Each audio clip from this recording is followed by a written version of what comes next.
Hey, welcome back to the show. I'm really happy you're here today. Me too. I was actually excited about this topic all week. I kept thinking about it. Yeah, today we're talking about something that so many people love. And I mean so many people. We're talking about true crime. True crime, yes. Okay, so for anyone who doesn't know that phrase yet, what does true crime mean exactly? So, true crime means real stories about real crimes, real murders, real mysteries, real police cases. It's not fiction. It's not a movie someone invented. These things actually happened. Right, and people are obsessed with it. Not just a little interested, obsessed. That's a strong word, right? It is a strong word, and I think it's the right word, because when you look at the numbers, it's kind of shocking. True crime is one of the most popular podcast topics in the world right now. Really? More popular than sports? More popular than comedy? In many countries, yes. True crime podcasts are number one or number two in the charts. And it's not just podcasts. There are true crime TV shows, true crime YouTube channels, true crime books, true crime documentaries on Netflix. Oh, Netflix, yes. I feel like every month Netflix puts out a new true crime documentary and everyone is talking about it. Exactly. And people watch them so fast, like a 10-episode series, and someone finishes it in one weekend. I'm guilty of that, I'm not gonna lie. Me too. I've done that many times. So today we want to talk about why. Why do people love this so much? Why are we so interested in crime? Because it's kind of dark, right? These are sad stories. These are scary stories sometimes. Yes, and that's exactly the question. It feels a little strange when you think about it. You're sitting at home, you're comfortable, maybe you have a cup of tea or coffee, and you're listening to someone describe a murder case, and you're enjoying it? It sounds weird when you say it like that. It does sound weird, but millions of people do it every day, so there must be a reason. Actually, there are several reasons, and today we want to explore those reasons together. I love that. And I think even as we talk, people listening might recognize themselves. They might think, oh, yes, that's me. That's why I do it. Exactly. So let's start with the very first reason, and I think this one is the most basic, the most human. Are you ready? Ready. Curiosity.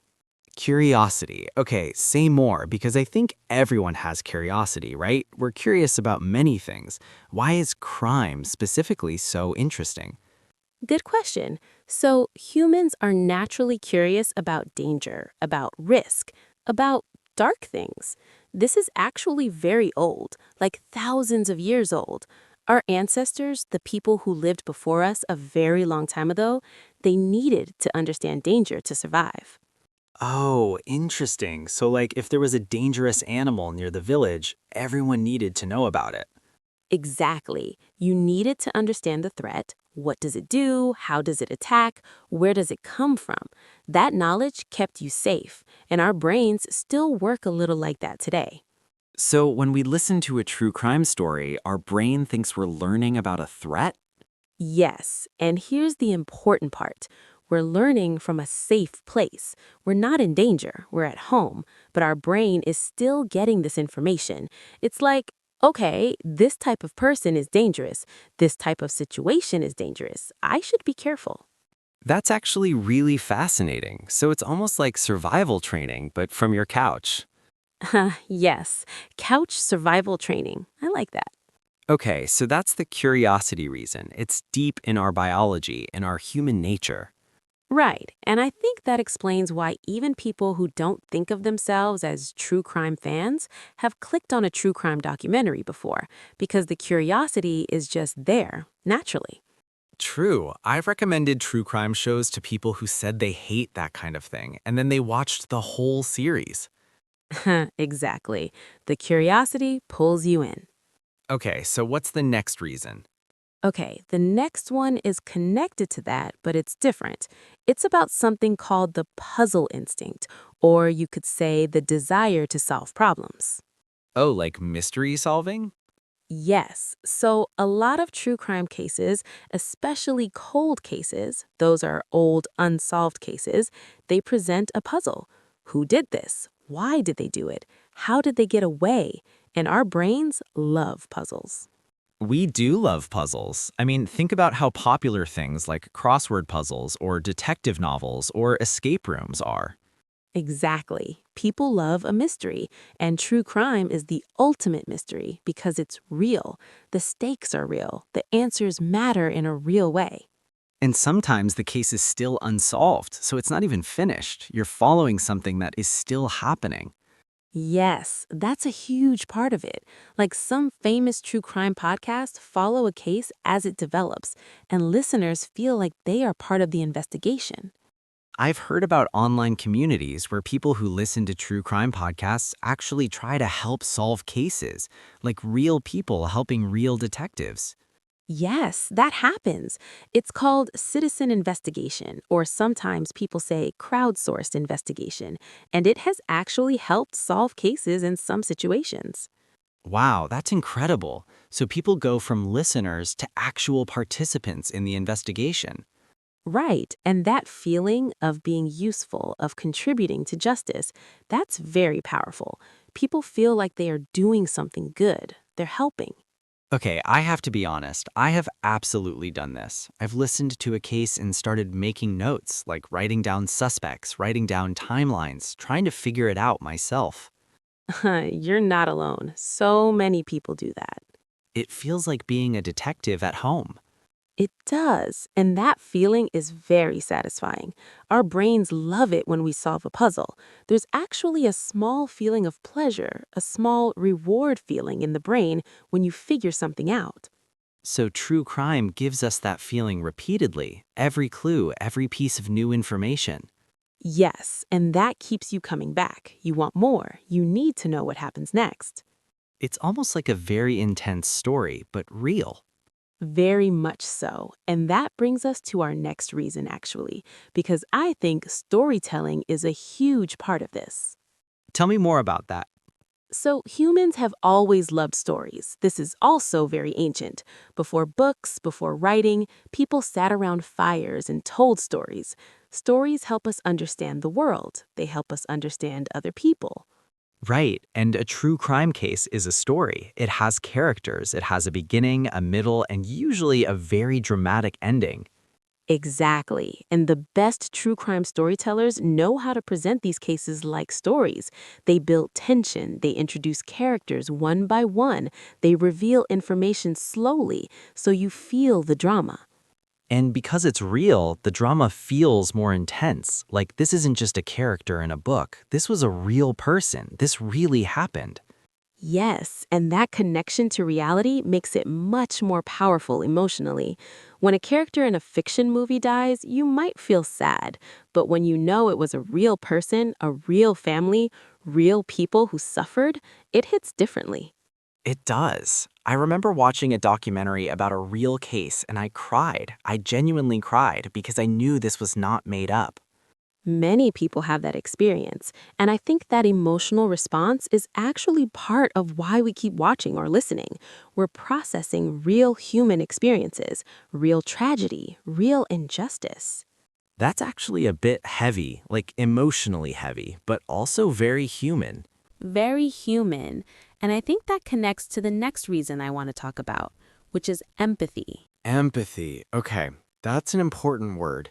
Can you explain it for people who might not know it? Of course, empathy is the ability to understand and share the feelings of another person. So when you hear someone's story and you feel something, that's empathy. And true crime stories are full of opportunities for empathy. Yes, you hear about the victim, you hear about their life, their family, their dreams, you hear what happened to them, and you feel something. You connect with them as a human being. Even though you never met them, even though they may have lived in a different country, a different time, you still feel connected to them. Exactly. And I think many true crime fans, especially the most devoted ones, they care deeply about the victims. They want justice for them. They want the victims to be remembered as people, not just as names in a case file. That's actually really beautiful, in a sad way. It is. And the best true crime content, the most responsible true crime storytellers, they focus on the human side. They make sure the victim is remembered with dignity. Right. And some true crime content doesn't do that. Some just focuses on the crime, on the criminal, and forgets the victim entirely. And that's a problem. That's a real criticism of the genre, and we can talk about that more later. But yes, the empathy piece is very important. It's part of why people care so much. Okay, let me think about what we've talked about so far. Curiosity, the puzzle instinct, storytelling, and empathy. Those are all reasons. Are there more? Oh, yes, several more. Let's talk about one that I think is very interesting and maybe a little surprising. I love surprises. So, this one is about safety, specifically about feeling safe in the face of danger. Wait, explain that, because I thought we said true crime is scary, so how does it make us feel safe? Good question. So, here's the thing. When you listen to a true crime story, you're already safe. You know you're not in danger right now, but you're hearing about danger. And that experience, sitting safely while experiencing something scary, is actually very satisfying to the brain. Oh, like watching a horror movie? Exactly like that. When you watch a horror movie, your body has a small fear response. Your heart beats faster, you might feel nervous, but you also know you're safe. You're in your living room. And that combination, the feeling of fear plus the knowledge of safety, it actually feels good. That's so strange. Like, fear feels good? Controlled fear, yes, in a safe environment. Think about roller coasters. People pay money to feel scared. Why? Because the fear is controlled. They know they're safe, mostly, and the fear gives them a rush, an adrenaline rush. Adrenaline, right. That's the chemical in your body when you're excited or scared. Yes, and adrenaline can feel exciting, energizing. People like that feeling, and true crime gives you a small dose of that feeling. So, people who say they listen to true crime to relax, that might actually make sense. Because the controlled fear, the safe danger, it releases something in the brain that feels good. Exactly. And many people say they listen to true crime while doing boring tasks, cleaning the house, cooking, going for a walk. It makes the boring task more interesting, more engaging. Oh, I do that. I listen to podcasts while I do the dishes, and I've definitely chosen true crime before because it keeps me engaged. The time passes faster. And I think that's a very common experience. It's like true crime activates your brain while your hands are busy doing something else. That's clever. Our brains want stimulation, and true crime provides that. Yes, and here's another connected idea. Some psychologists, people who study the human mind, they say that true crime also serves as a kind of mental rehearsal. Mental rehearsal? What does that mean? So when you hear about a crime, you sometimes imagine how you would react. Like, what would I do in that situation? How would I escape? How would I stay safe? And by imagining this, you're actually preparing yourself mentally, building a kind of mental plan. Oh, so if I listen to many cases where people are followed home, I might become more aware of my surroundings when I walk alone at night. Exactly. You might start making smarter choices. You might think more about your safety. And that's a real and practical benefit of true crime. I never thought about it that way. I just thought I liked the stories, but there's actual practical value. There can be. Of course, it can also make people overly anxious, too worried. So it's a balance. Right. If you listen to too much, you might start feeling like the world is more dangerous than it is. Yes, that's a real risk, and we should talk about that. But let's first explore a few more reasons why people love it. Okay, yes. What's next? Okay, this next one is really interesting to me personally. It's about understanding the criminal mind. Oh, yes, I'm very curious about this one because I think a lot of people are fascinated by the criminals in true crime. Like, why do some people do terrible things? Right, and that question is so deeply human. Why do people hurt each other? How does someone become capable of terrible violence? Were they always like that? Did something happen to them? These are questions philosophers and scientists have been asking for thousands of years. And true crime gives you a window into that. Not always a perfect window, but a window. You learn about the background of the criminal, their childhood, their relationships, their mental state. And sometimes it's really complicated. Like you hear about someone who did something terrible, but then you hear their story and it's complicated. It is complicated, and I think that's part of why people are so drawn to it. It's not always simple. Good versus evil sounds simple, but real life is messy and complicated. That's true. In movies, the bad guy is clearly bad, but in real life, people are complex. People who do terrible things are still human beings with histories and reasons, even if those reasons don't excuse what they did. Exactly. And wrestling with that complexity, sitting with that discomfort of understanding something you also condemn, that's a very mature and human thing to do. I love that. I think true crime actually teaches people to think more carefully, to not jump to simple conclusions. Yes, and that's another argument in favor of the genre. It builds critical thinking. It challenges simple narratives. Okay, let me ask about something specific because there's something I've always been curious about. Why do so many women love true crime? Like statistically, more women listen to true crime than men. Do you know why? This is a really good question, and it's something researchers have actually studied, and there are a few explanations. Tell me. So, one reason is related to what we said earlier about safety and mental rehearsal. Many true crime cases involve female victims, and female listeners often feel a personal connection to those cases, like, this could happen to me.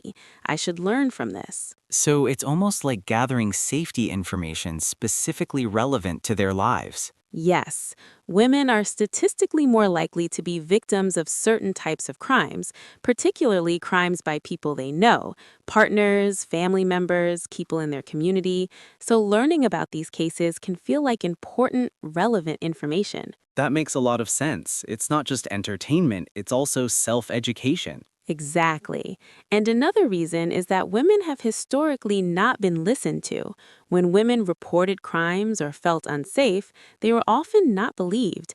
And true crime, particularly feminist true crime content, often focuses on cases where women weren't believed, where the system failed them. Oh, that's powerful.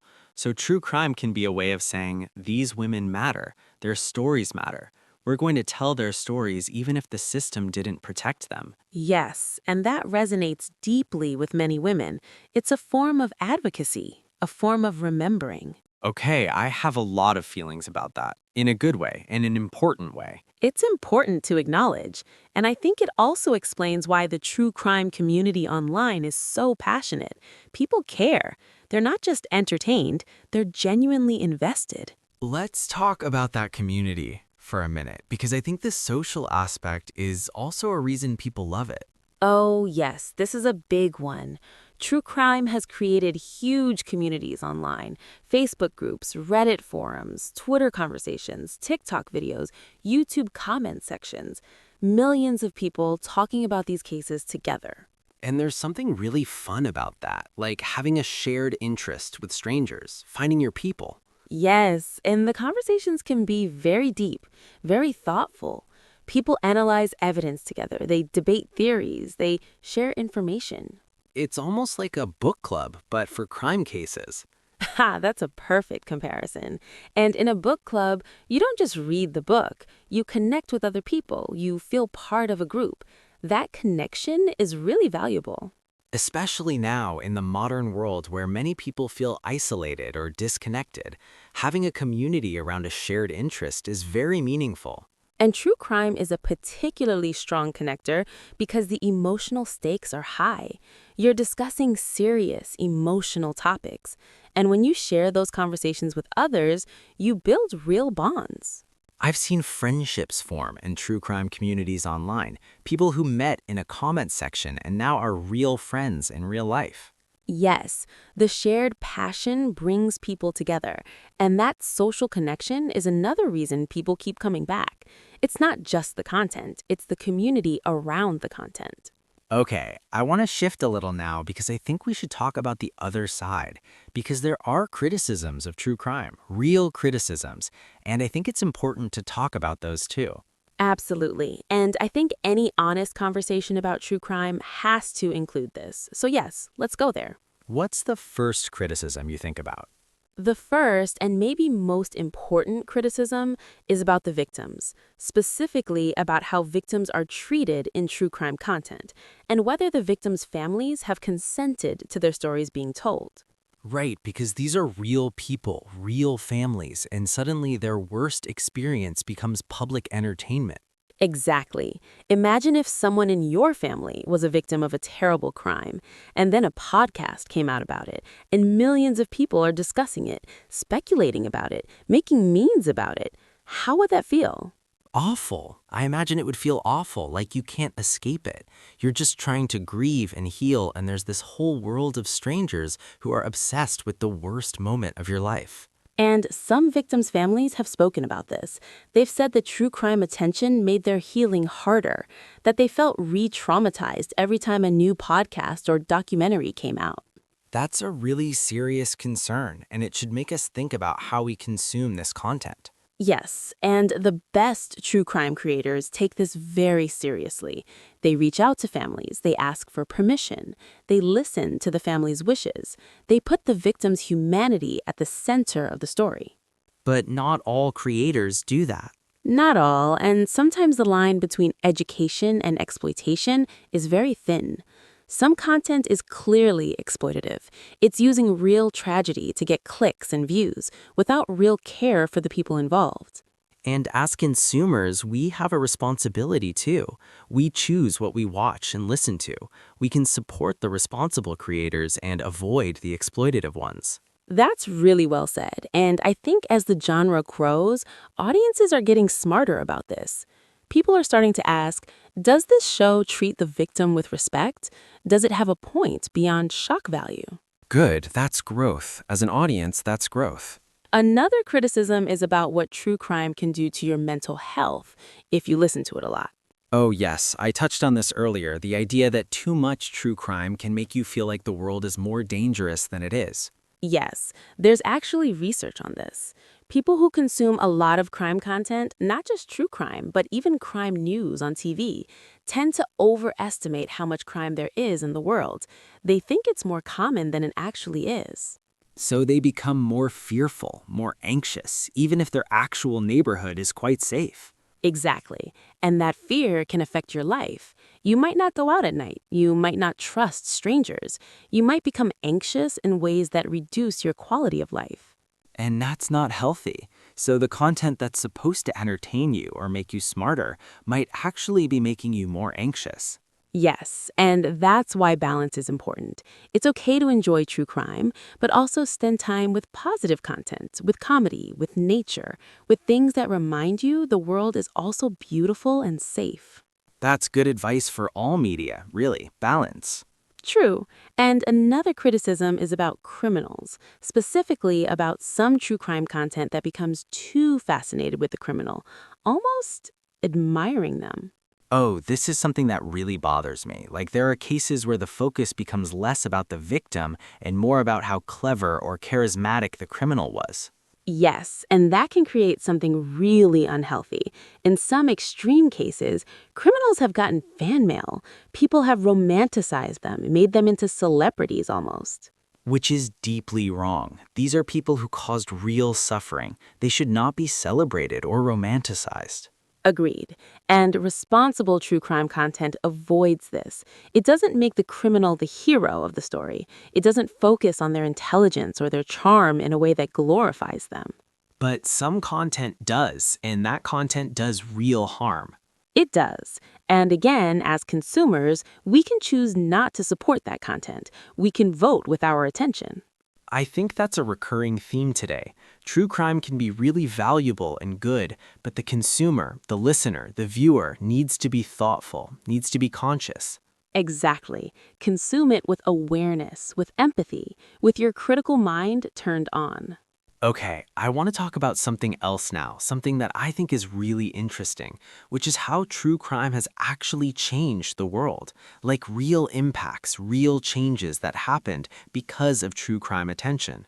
Oh, yes. This is one of my favorite parts of this conversation because there are real examples where true crime content led to actual justice, to real changes. Let's talk about some of those. Okay, so one famous example is a podcast called Serial. Many people know this one. It came out in 2014 and it became one of the most downloaded podcasts ever. It was about a man named Adnan Syed who was in prison for a murder he said he didn't commit. And millions of people listened, and they had very strong opinions about whether he was guilty or innocent.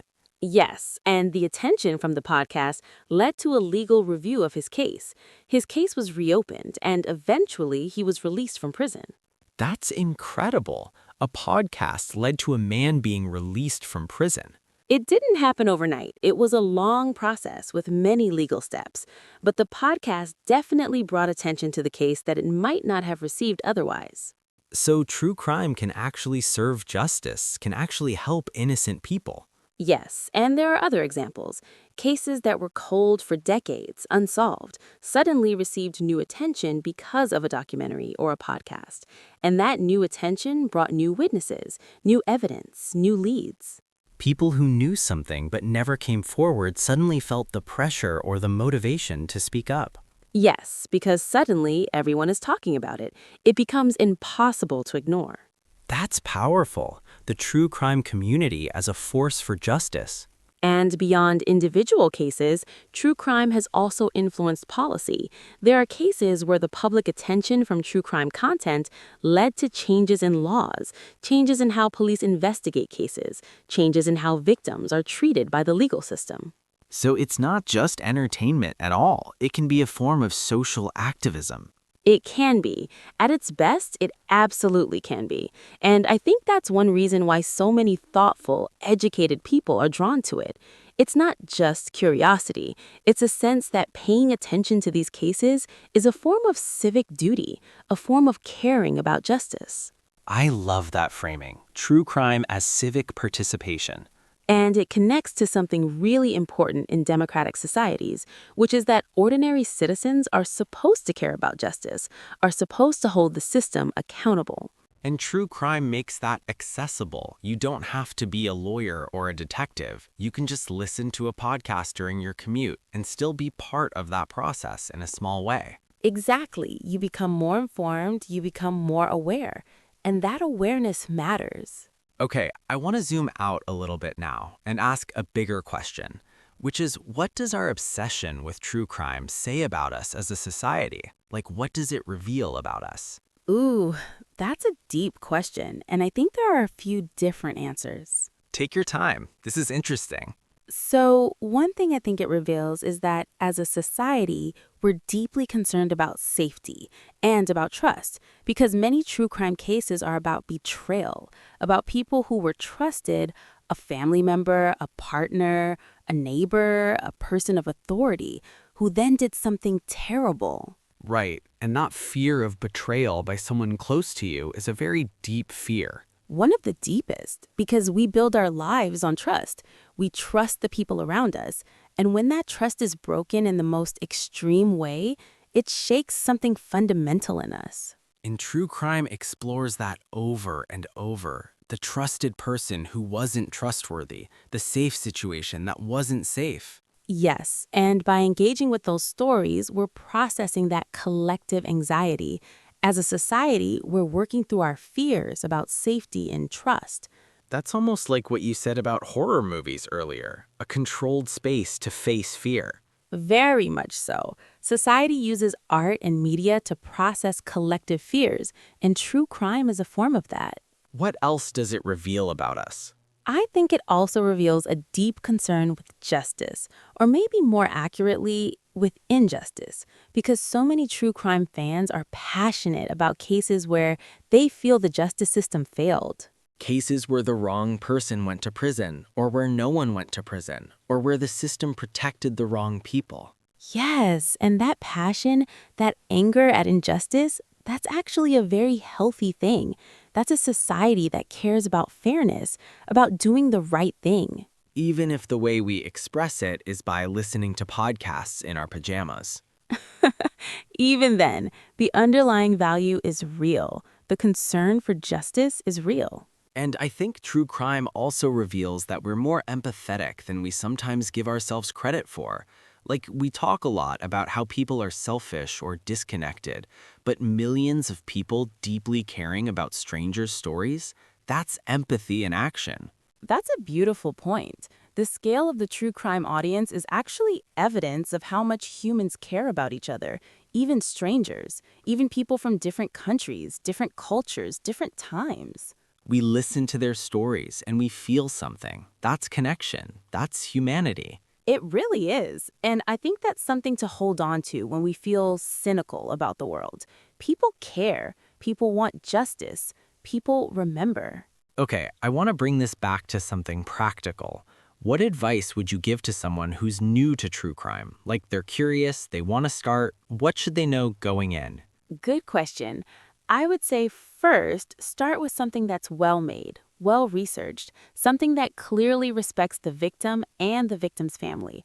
Look for content where the creators have spoken to family members, where they've been transparent about their sources. So quality matters. Not all true crime content is equal.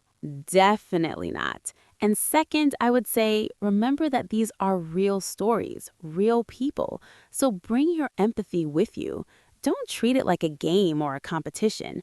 The point is to understand, not just to win an argument or be right about who did it. That's a really good reminder. It can become a game of trying to solve it before the answer is revealed, but there's a human cost to every case. Yes. And third, be mindful of how it affects you. If you notice you're becoming very anxious, very fearful, if you're having trouble sleeping, maybe take a break. Balance it with other things. Self-awareness is key. Very much so. And fourth, I would say, if something about a case bothers you deeply, use that energy, write about it, talk about it, share it. Maybe it will reach someone who can make a difference. Turn your passion into action. Exactly. I love that. And I would add one more thing. If you're listening to this podcast to learn English, true crime podcasts are actually a great resource for that too. Yes, because they're engaging. You want to understand every word because you want to know what happens next. Exactly. When you're emotionally invested, you pay much more attention, so you learn the language faster. That's a great point. Language learning works best when you care about the content. Okay, let me try to bring everything together because we've covered so much today. The question was, why are we obsessed with true crime? And we found a lot of answers. We did. Curiosity first. Deep, ancient human curiosity about danger and threats. The puzzle instinct, the desire to solve problems and find answers. The love of storytelling, because true crime tells powerful, real human stories. Empathy, the deep human ability to connect with others, even strangers, even people who lived and died before we were born. The desire to feel safe by experiencing controlled fear from a safe place. The fascination with understanding what makes people do terrible things. The community, finding your people, having shared conversations and connections, and for many women specifically, the sense that true crime gives relevant personal safety information and honors victims who weren't heard. And at a bigger level, true crime is a form of social processing. We use it to work through our collective fears, our concerns about trust and safety and justice. And at its best, true crime actually creates change, real justice, real legal reform, real protection for future victims. That's a lot of reasons. It is. No wonder we're obsessed. And I think the word obsessed is interesting because obsession usually has a negative meaning. We say obsessed like it's a problem. Right, but in this case, the obsession has roots that are actually quite positive, quite human. Obsession, curiosity, empathy, justice, community, storytelling, these are not bad things to be obsessed with. As long as we bring consciousness to it, awareness, responsibility. Yes, consume it thoughtfully, and the obsession becomes something meaningful. I think that's a perfect note to end on. Thank you so much for this conversation today. I genuinely enjoyed it. Me too. These are the kinds of conversations I love, where we start with something that seems like entertainment and we find real depth underneath.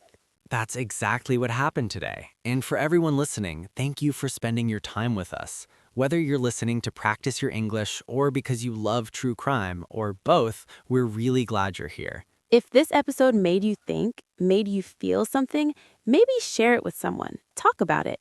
That conversation you have after listening, that's where the real learning happens.